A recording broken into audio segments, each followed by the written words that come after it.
are like-minded, and so that's what drives it. What drives it is knowing that it's bigger than NASCAR, it's bigger than the Daytona 500, and there's more to life than going around in circles. I agree with you on that for sure.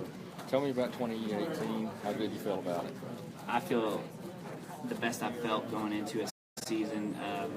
A lot of that has to do with the alliance with Roush, the increased involvement with Ford Performance.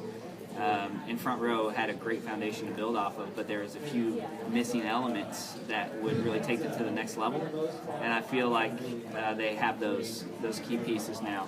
And so it's just a matter of timing and execution that we go out and put all the pieces together.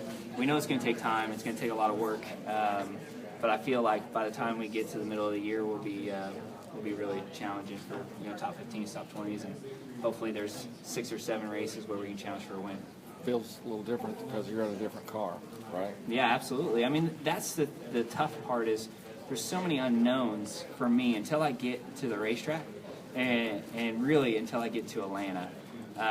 You don't know what you have. You don't know what you're feeling. You don't know what you need to work on. And so I'm just excited to get the season started and to know, okay, this is what we got to work on. We got to work on this area of our program. I got to work on this.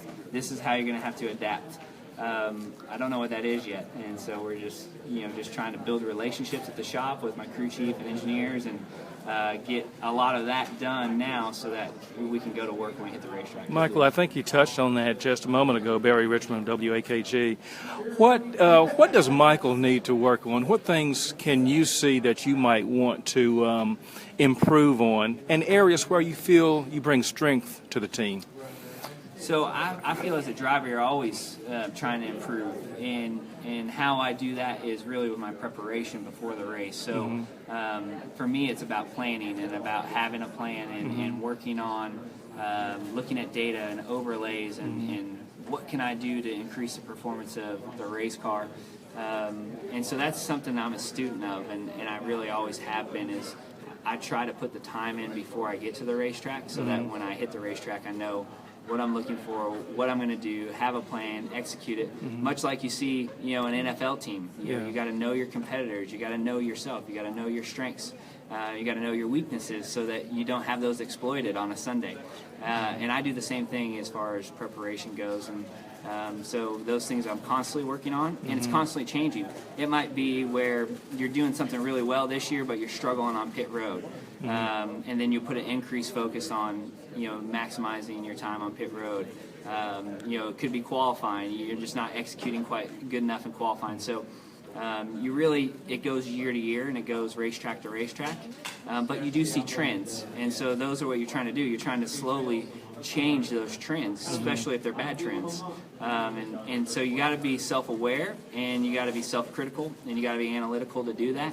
And I could say there's a lot of guys in the sport that don't like that.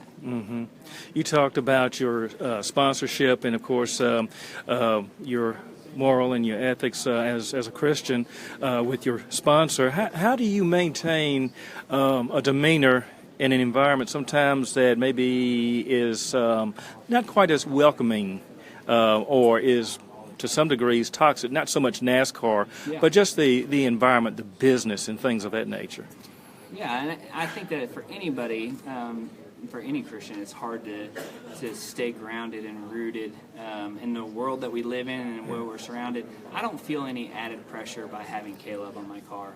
I feel like the added pressure is that I'm outspoken about my faith. And if I'm a representative of Christ, then I'm accountable to the Creator, not to a boardroom, not to a CEO, not to NASCAR. I'm accountable for everything I say and I do. And it's more of knowing that and having God work in your life. Like I always tell people, if you see anything good that I'm doing or anything good that people might say, well, that's God working in my life. Who I am is just a broken, sinful man in desperate need of a Savior. And so you get all this credit and all this hype, but it's not really about that. It's about God transforming your life. When you think about that Front Row Motorsports team, you think about the teamwork